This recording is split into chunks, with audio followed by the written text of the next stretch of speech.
You have pushed false claims about some of your rivals, from Nikki Haley to former President Barack Obama, saying that they were not born in the United States, which is not true. You have told 4 congresswomen of color who were American citizens to go back to where they came from.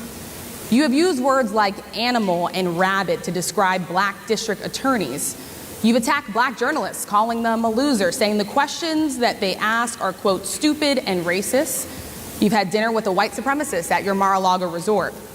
So my question, sir, now that you are asking black supporters to vote for you, why should black voters trust you after you have used language like that?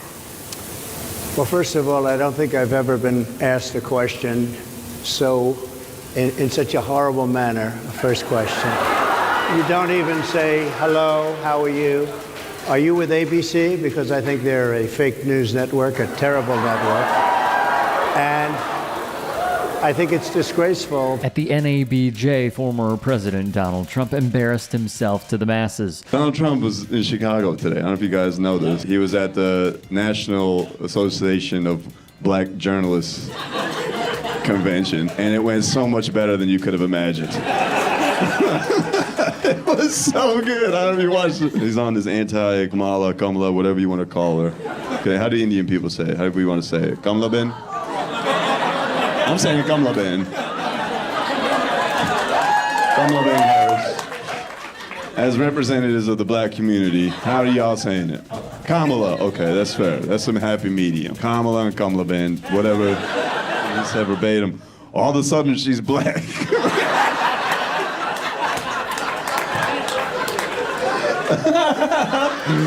Come on, that's gold, man. That's the future dictator of our country. She's just walking down the street. All of a sudden, she just turns black. What a country, man. What a country. Comedian Nimesh Patel recapped the infamous line and crushed Trump's appearance. If you want to really see something that said, take a look at what happened.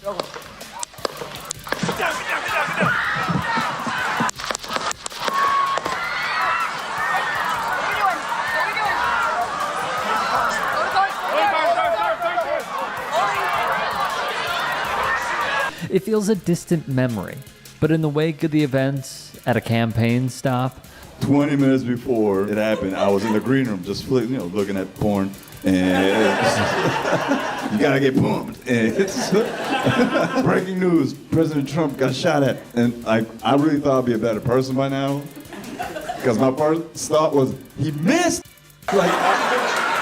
I've since revised that statement because I know that had he actually been killed, then we would not be here. There would be war. And I'm not ready for that.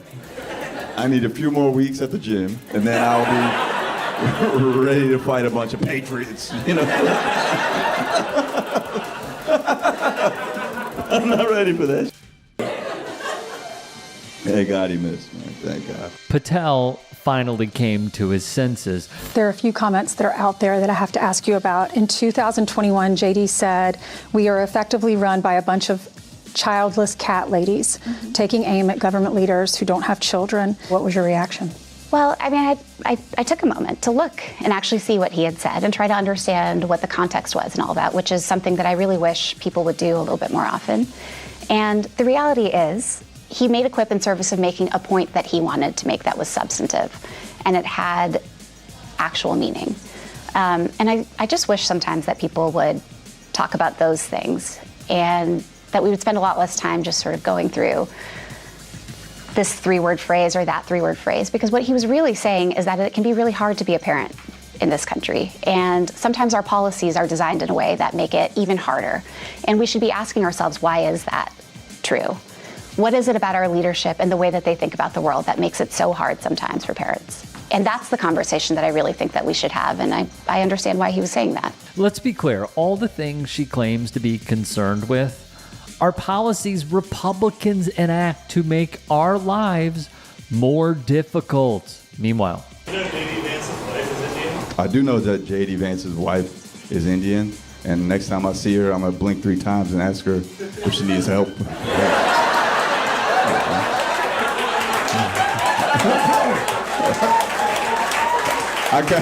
I can't wait to hear Trump pronounce her name.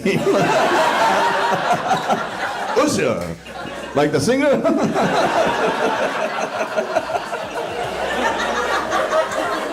You know Donald Trump does not know a single thing about J.D. Vance's personal life, let alone how to pronounce his wife's name. The court did not rule on Donald Trump's wild, desperate bid for total immunity for the crimes he committed while in office, a case that is very clearly the most pressing in terms of immediate deadlines, not to mention stakes for American democracy. It's one in which this court's conservative majority has, at this point, I think it's fair to say, obviously and intentionally dragged their feet to protect Trump from going on trial before November's elections on charges of trying to overthrow American democracy. But everything you want to know about the Supreme Court can be learned from the decision they did release today. You see, for a brief moment today, the court posted a copy of a decision that appears set to allow emergency room doctors in Idaho to perform abortions in certain situations. They quickly took it down, and we're going to have more on that later. But the first decision, the one they actually meant to actually put up, and they read, the one they released on purpose, well, how can I put this? It effectively legalized blatant public corruption. Again. The case was called Snyder v. United States. This is only one of many irrational, illogical decisions by the Supreme Court of the United States. Can Americans trust that their Supreme Court is not corrupt?